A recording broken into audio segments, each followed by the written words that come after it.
ఈ వీడియోలో మనము ప్రిపోజిషన్ అనే టాపిక్ మీద టెట్ ఎగ్జామ్లో కనుక బిట్ వచ్చినట్లయితే లాజిక్ తోటి ఆ బిట్ను ఎలా మనము కరెక్ట్ ఆన్సర్ సెలెక్ట్ చేయాలో నేర్చుకోబోతున్నాం. సో ఒక్కొక్కటి మనము క్వశ్చన్ వైజ్ ప్రాక్టీస్ చేద్దాము. ఓకే, సో మొదటి క్వశ్చన్ వచ్చేసి the book is dash table. The book is dash table అని ఇచ్చినప్పుడు ఇన్, ఆన్, ఎట్, అండర్ ఈ విధంగా ఆప్షన్ ఇచ్చినప్పుడు మనం కరెక్ట్ ఆన్సర్ ఏది సెలెక్ట్ చేస్తామంటే ఆన్ అనేటువంటిది సెలెక్ట్ చేయాలి. ఎందుకంటే the book is on the table, book ఎక్కడుంది? టేబుల్ మీద ఉంది. సో ఆన్ అనేటువంటిది ఎప్పుడు ఉపయోగిస్తామంటే, ఫర్ ఎగ్జాంపుల్ ఇది టేబుల్ అనుకోండి, ఈ టేబుల్ని ఇక్కడ ఆనుకొని ఉన్నప్పుడు అంటే మీద అని చెప్పే సందర్భం అయి ఉండి ఇక్కడ ఆనుకొని ఉన్నప్పుడు, అక్కడ ఆనుకొని ఏదైనా మెటీరియల్ ఉన్నప్పుడు అప్పుడు ఏం చేస్తామంటే ఆన్ అనే ప్రిపోజిషన్ను మనం ఉపయోగిస్తాం. సో ఆన్సర్ వచ్చేసి ఆన్. ఇక్కడ ఆన్సర్ వచ్చేసి ఆన్. కింద క్లూ చూడండి, సర్ఫేస్ను ఆనుకొని ఉండాలి. సర్ఫేస్ అంటే ఇగో ఇది, ఈ ఏరియాని ఆనుకొని మనం ఏదైనా పెట్టి అది మీద ఉంది అని చెప్పే సందర్భంలో ఆన్ అనే ప్రిపోజిషన్ను మనము ఉపయోగిస్తాం. Next, she is standing dash the door. She is standing dash the door. ఆమె డోర్ దగ్గర నిలబడ్డది. దగ్గర అని చెప్పే సందర్భంలో ఏం ఉపయోగిస్తాం మనము? ఎట్ ఉపయోగిస్తాం. Right, at. ఎట్ అంటే పాయింట్ కానీ ప్లేస్ను కానీ తెలియజేసే సందర్భంలో, పాయింట్ ఆఫ్ ప్లేస్ అంటే ఫలానా చోట అని పక్కగా చెప్పే సందర్భంలో మనం ఎట్ ఉపయోగిస్తాం. ఫర్ ఎగ్జాంపుల్ ఇది ఒక విలేజ్ అనుకోండి, ఇది స్కూల్ అనుకోండి. సో ఎక్కడున్నామంటే విలేజ్లో ఉన్నా అన్నప్పుడు ఇన్ ఉపయోగిస్తాం. రైట్, విలేజ్లో ఉన్నా అన్నప్పుడు ఇన్ ఉపయోగిస్తాం, అంటే పెద్ద ఏరియాని చూపిస్తున్నాం. సో ఆ టైంలో ఇన్ ఉపయోగిస్తాం. అదే స్కూల్ దగ్గర ఉన్నా అని చెప్పామనుకోండి, స్కూల్ దగ్గర, విలేజ్లోనే ఉన్నాము, విలేజ్లోనే స్కూల్ దగ్గర అని ప్రత్యేకంగా ఒక ప్లేస్ గురించి చెప్పినప్పుడు అప్పుడు మనము ఎట్ అనే ప్రిపోజిషన్ను ఉపయోగిస్తాం. రైట్, సో ఇక్కడ చూడండి, షీ ఈజ్ స్టాండింగ్ ఎక్కడట? కరెక్ట్గా డోర్ దగ్గర అని చెప్పింది. సో ఇక్కడ ఏం ఉపయోగించాలి మనము అంటే ఎట్ అనే ప్రిపోజిషన్ను ఉపయోగించాలి. రైట్, సో పాయింట్ ఆఫ్ ప్లేస్ను తెలియజేసేటప్పుడు ఎట్ను ఉపయోగిస్తాం. She is standing at the door. Next, the cat is dash the bed. The cat is dash the bed. Above the bed, under the bed, on the bed, at the bed. So ఇక్కడ గమనించండి, answer వచ్చేసి under అవుతుంది. The cat is under the bed. గమనించండి, ఇంతకుముందు table ఆనుకున్నాం కదా, so పైన ఆనుకొని ఉంటే అక్కడ మనము ఆన్ ఉపయోగిస్తామని చెప్పుకున్నాం. అదే కింద ఉన్నప్పుడు మనము ఏం ఉపయోగిస్తామంటే అండర్ ఉపయోగిస్తాము. ఓకే, అయితే దీనికంటే కింద అన్నప్పుడు మనము బిలో ఉపయోగిస్తాము. ఓకే, బిలో అంటే ఆనుకొని ఉండదు, కింద ఆనుకొని ఉండదు. సో కొంచెం ఇంకో దానితో పోల్చేటప్పుడు బిలో ఉపయోగిస్తాం. అదే పైన ఆనుకొని ఉంటే ఆన్ ఉపయోగిస్తాము. ఆనుకోకుండా ఇంకో దానితో పోల్చేటప్పుడు కొంచెం పైన ఉంది అన్నప్పుడు ఎబో ఉపయోగిస్తాం. గుర్తుపెట్టుకోండి, ఇలా లాజికల్గా గుర్తుపెట్టుకోవాలి. ఆనుకొని ఉంటే ఆన్, కొంచెం పైనుండి ఇంకో దానితో కంపేర్ చేసేటప్పుడు అబో, కింద ఉన్నప్పుడు అండర్, ఇంకో దాంతో కంపేర్ చేసేటప్పుడు బిలో అనే దాన్ని మనం ఉపయోగిస్తాం. Right, so the cat is under the bed. The cat is under the bed. Next, he leaves dash Delhi. He leaves dash Delhi. At Delhi, on Delhi, in Delhi, by Delhi. ఇక్కడ ఆన్సర్ వచ్చేసి సి అవుతుంది, ఇన్ ఢిల్లీ అవుతుంది. ఫర్ ఎగ్జాంపుల్ ఇంతకుముందు చెప్పుకున్నావు కదా, ఇది ఢిల్లీ అనుకోండి, ఎక్కడ ఉంటున్నాడంటే ఢిల్లీలో, అంటే పెద్ద ఏరియాను చూపించేటప్పుడు ఏం ఉపయోగించాలి? ఇన్. ఒకవేళ ఢిల్లీలోనే ఒక ఏరియా దగ్గర అని చెప్పాడు అనుకోండి, అప్పుడు ఏం ఉపయోగించాలి? ఎట్. రైట్, అలా గుర్తుపెట్టుకోండి. సర్టెన్ ఏరియా అని చెప్పేటప్పుడు ఎట్ ఉపయోగిస్తాం, పెద్ద ఏరియా అని చెప్పేటప్పుడు ఇన్ ఉపయోగిస్తాం. రైట్, ఇన్ ద విలేజ్ అంటాము, విలేజ్లోనే స్కూల్ దగ్గర ఉన్నాం అనుకోండి, ఎట్ స్కూల్ అని చెప్తాం, right. Next, the picture is dash the wall.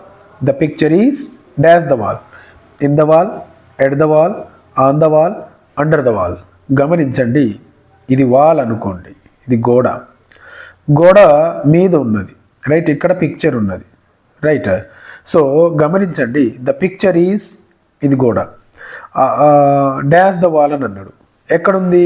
ఇక్కడుంది. ఇది దీని ఆనుకొని ఉంది కదా, ఈ గోడను ఆనుకొని ఉంది కదా, కాబట్టి ఏమి ఉపయోగించాలి? ఆన్ ఉపయోగించాలి. The picture is on the wall. The picture is on the wall అని చెప్పాలి. Next, the train arrived dash 6 AM. The train arrived dash 6 AM. గమనించండి, ఇక్కడ ప్రత్యేకంగా ఒక టైం చెప్పాడు, అంటే పాయింట్ ఆఫ్ టైం చెప్పాడు, ఎగ్జాక్ట్ టైం చెప్పాడు. అలా ఎగ్జాక్ట్ టైం చెప్పినప్పుడు ఎట్ ఉపయోగించాలి మనం. ఓకే, ప్రత్యేకంగా ఒక ఎగ్జాక్ట్ ప్లేస్ చెప్తే ఎట్ ఉపయోగిస్తాము. ఎగ్జాక్ట్ టైం చెప్పినప్పుడు కూడా మనము ఏం ఉపయోగించాలి? ఎగ్జాక్ట్ టైం చెప్పినప్పుడు కూడా ఎట్ ఉపయోగించాలి. The train arrived at 6 AM.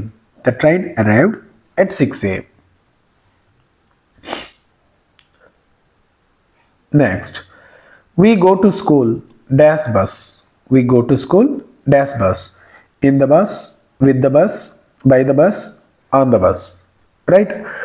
మనకు కన్ఫ్యూజ్ అయ్యేటువంటిది ఇన్ ఉపయోగించాలా లేదా, లేదా బై ఉపయోగించాలా అనేటువంటిది, లేదా ఆన్ ద ఉపయోగించాలా.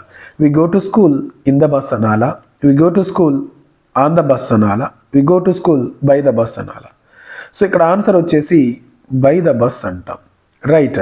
ఇంకొకటి ఏంటిదంటే ఆన్ అనేటువంటిది ఇక్కడ ఉపయోగించము, ఓన్లీ ఆన్ అనేటువంటిది ఆన్ ఫుట్ అని ఉపయోగిస్తాం. Okay, right. నెక్స్ట్, ఇన్ అనేటువంటిది ఎప్పుడంటే, ఫర్ ఎగ్జాంపుల్ ఇది బస్ అనుకోండి, మనం లోపల ఉండి మాట్లాడితే అప్పుడు ఇన్ ఉపయోగిస్తాం.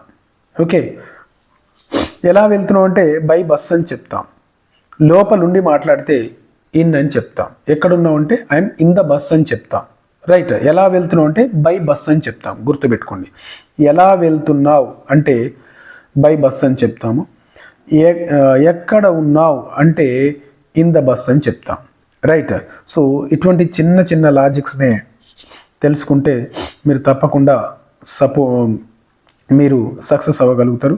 సో ట్రాన్స్పోర్ట్కు సంబంధించిన వాటికి మనము ఏం ఉపయోగించాలి? బై అనేటువంటి ప్రిపోజిషన్ను ఉపయోగించాలి, right. He sat dash me. అతను నా పక్కనే కూర్చున్నాడు. సో ఆటోమేటిక్గా ఏమొస్తుంది ఆన్సరు? బిసైడ్ అవుతుంది, right. He sat beside me. He sat beside me. Between అంటే ఇద్దరి మధ్య, ఇక్కడ ఒక పర్సన్ ఉన్నాడు, ఇక్కడ కూర్చుంటే బిట్వీన్ అని ఉపయోగిస్తాం. అమాంగ్ అంటే ఇద్దరికంటే ఎక్కువ ఉన్నారు అనుకోండి, అప్పుడు కూర్చున్నాడు అనుకోండి, అప్పుడు అమాంగ్ ఉపయోగిస్తాం. ఇద్దరు అయితేనేమో బిట్వీన్, ఇద్దరికంటే ఎక్కువ ఉంటేనేమో అమాంగ్ ఉపయోగిస్తాం. నా పక్కనే కూర్చున్నాడు అన్నప్పుడు ఏం ఉపయోగిస్తాము? బిసైడ్ ఉపయోగిస్తాం. So he sat beside me అంటే next to me. Next, the river flows dash the village. The river flows dash the village. ఆ విలేజ్ నుంచి రివర్ వెళ్తుంది. సో నుంచి అని చెప్పేటప్పుడు మనము త్రో అనేటువంటి దాన్ని ఉపయోగిస్తాం, అంటే ద్వారా అనే అర్థం వస్తుంది. So the river flows throw the village అని చెప్పాలి, రైట్. ఇన్సైడ్ పాత్ దాని యొక్క అర్థం. Next, the birds flu dash the tree.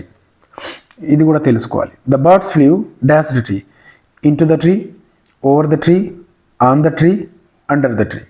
So ఇక్కడ ఆన్సర్ వచ్చేసి ఏమవుతుందంటే ఓవర్ అవుతుంది. ఎందుకంటే గమనించండి, ఇంతకుముందు మనం చెప్పుకున్నాం ఇది టేబుల్, రైట్. ఈ టేబుల్ మీద ఆనుకొని ఉంటే ఆన్ ఉపయోగిస్తాం. కొంచెం పైన ఏదైనా ఉండి దీంతో కంపేర్ చేస్తే అప్పుడు అబోవ్ ఉపయోగిస్తాం, రైట్. ఇక నెక్స్ట్ ఏంటిది?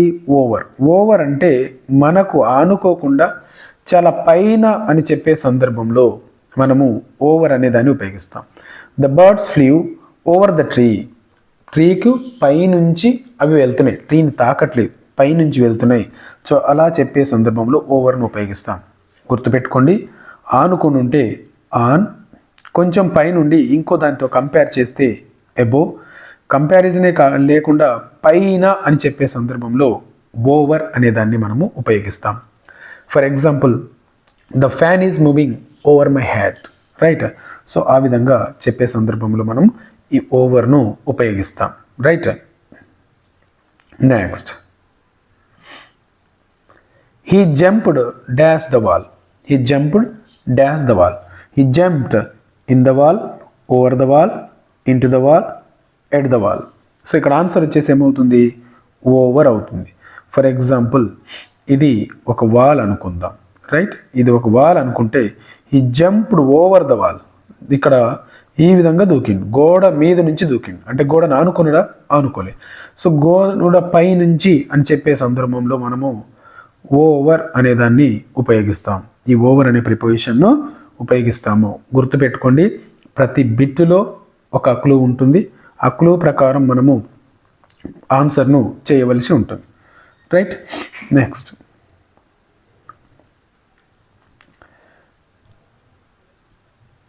She is fond dash music. She is fond dash music. ఇక్కడ ఆన్సర్ ఏమవుతుందంటే ఆఫ్ వస్తుంది. ఎందుకంటే కొన్ని ఫిక్స్డ్ ప్రిపోజిషన్స్ ఉంటాయి. సో ఈ ఫాండ్ తర్వాత కంపల్సరీ మనము ఆఫ్ అనేటువంటి ప్రిపోజిషన్ను ఉపయోగించాలి, రైట్. ఫాండ్ ఆఫ్, ఆ విధంగా మనము ఉపయోగించవలసి ఉంటుంది. ఫాండ్ తర్వాత గుర్తుపెట్టుకోండి, ఇష్టాన్ని తెలియజేసేటువంటి పదం. సో వీటి తర్వాత మనం కంపల్సరీ ఆఫ్ అనేటువంటి ప్రిపోజిషన్ని ఉపయోగించవలసి ఉంటుంది. She is fond of music, గుర్తుపెట్టుకోవాలి, అది ఫిక్స్డ్ ప్రిపోజిషన్ కాబట్టి, right. The keys are dash the bag. The keys are dash the bag. On the bag, in the bag, at the bag, under the bag. The keys are dash the bag. So ఇక్కడ ఏమొస్తుంది అంటే, first నేను చెప్తా చూడండి, ఇది bag అనుకుందాం, right. ఇది bag అనుకుంటే బ్యాగు లోపల ఉంటే ఏమని చెప్తామంటే ఇన్ అంటాం, లోపల ఉంటే. బయట నుంచి లోపలికి పెడితే ఇంటూ అంటాం, రైట్. ఈ రెండు గుర్తుపెట్టుకోవాలి.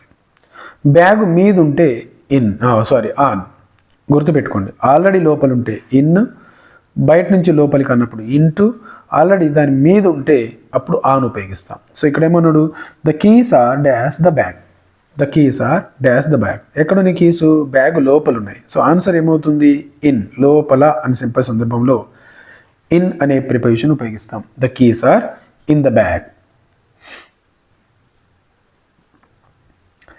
He walked dash the room. He walked dash the room. అతను, ఇది రూమ్ అనుకుంటే, ఓకే, ఈ రూమ్లోకి అతను వెళ్ళాడు, అంటే బయట నుంచి లోపలికి వెళ్ళాడు. బయట నుంచి లోపలికి వెళ్తే ఏం ఉపయోగించాలి మనము, ఇంటూ ఉపయోగించాలి, right. So he walked into the room. ఒకవేళ లోపలనే ఉంటే ఇన్ ఉపయోగించాలి, బయట నుంచి లోపలికి పోతే ఇంటూ ఉపయోగించాలి, రైట్. సో ఇక్కడ ఆన్సర్ ఏమొస్తుంది, he walked into the room.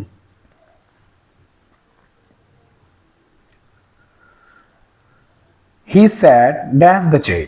He sat dash the chair. At the chair, on the chair, in the chair, by the chair. గమనించండి,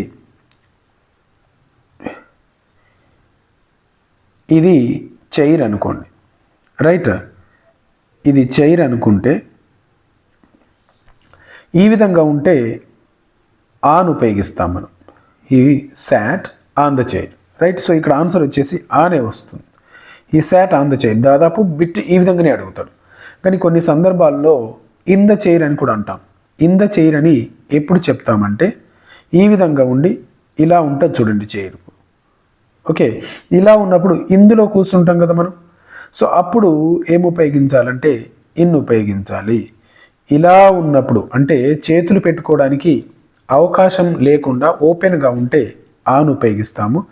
అందులో ఆర్మ్స్, మన యొక్క చేతులు పెట్టుకోవడానికి అవకాశం ఉన్నటువంటి చైర్లో కూర్చునేటప్పుడు ఇన్ను ఉపయోగిస్తాం, ఎందుకంటే లోపలికి కూర్చుంటున్నాం కాబట్టి. సో ఇక్కడ ఏమొస్తుంది, ఆన్ ద చైర్ అని వస్తుంది.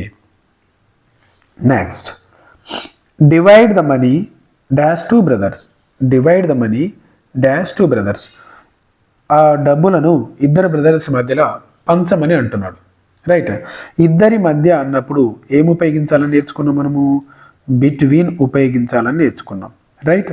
సో ఇక్కడ ఆన్సర్ ఇద్దరి మధ్యనే కాబట్టి ఏమవుతుంది? Between.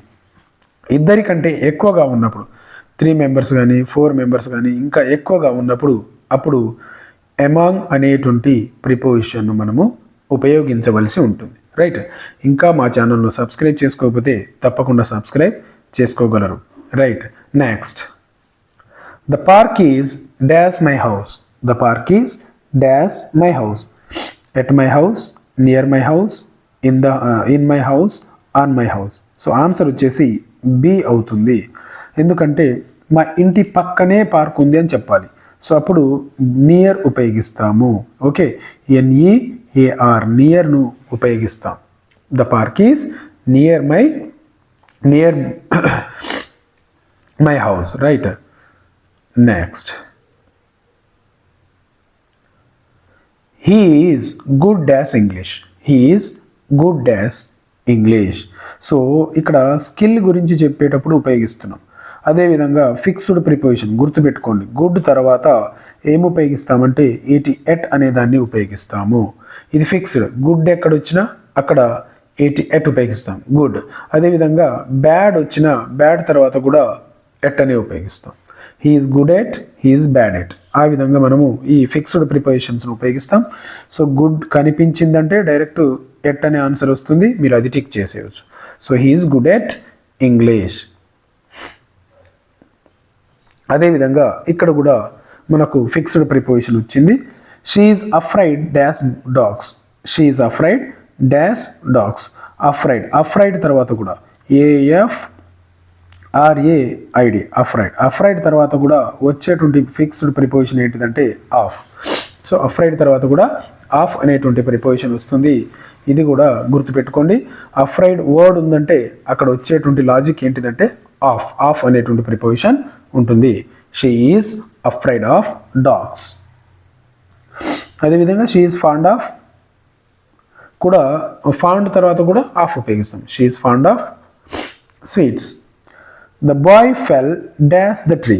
The boy fell dash the tree. చెట్టు మీద నుంచి.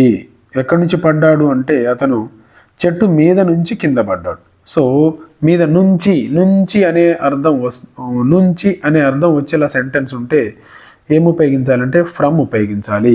The boy fell from the tree. The boy fell from the tree. Answer ఏముంది? బి ఉంది. The boy fell from the tree. Next, he ran dash the road. రోడ్డుకు ఏమైందట? అడ్డంగా. For example ఇది రోడ్డుకు మనం అడ్డంగా వెళ్తే రైట్ అప్పుడు ఏమి ఉపయోగించాలంటే అక్రాస్ అనేదాన్ని ఉపయోగించాలి. అక్రాస్ అంటే అడ్డంగా. గమనించండి, ఇందులో ఒకటే సి ఉంటుంది, 2 ఎస్లు ఉంటాయి అక్రాస్లో. మీకు ఆప్షన్లో ఏమి ఇస్తాడు? ACCROSS అని కూడా ఇస్తాడు. లేదంటే ఏమో ACROS అని కూడా ఇస్తాడు. లేదంటే ACCROS అని కూడా ఇస్తాడు. అలా కాదు, మనకు ఉండేది ACROSS.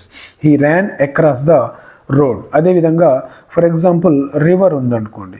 రివర్కు అడ్డంగా బ్రిడ్జి కట్టబడి ఉన్నది.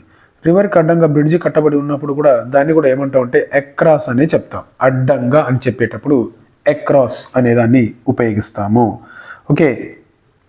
Next, the bus stop dash the gate. The bus stop dash the gate. Bus ఎక్కడ ఆగింది? గేట్ దగ్గర ఆగింది. గేట్ అని మనకు సపరేట్గా స్పెషల్గా ఒక పాయింట్ ఆఫ్ ప్లేస్ని చెప్తున్నాడు. సో పాయింట్ ఆఫ్ ప్లేస్ని చెప్పేటప్పుడు ఏం ఉపయోగించాలని నేర్చుకున్నాము? ఎట్. సో ఆన్సర్ వచ్చేసి at. The bus stop at the gate. So ఇవి ఈ అంశానికి సంబంధించినటువంటి కొన్ని ప్రాక్టీస్ బిట్స్ మాత్రమే.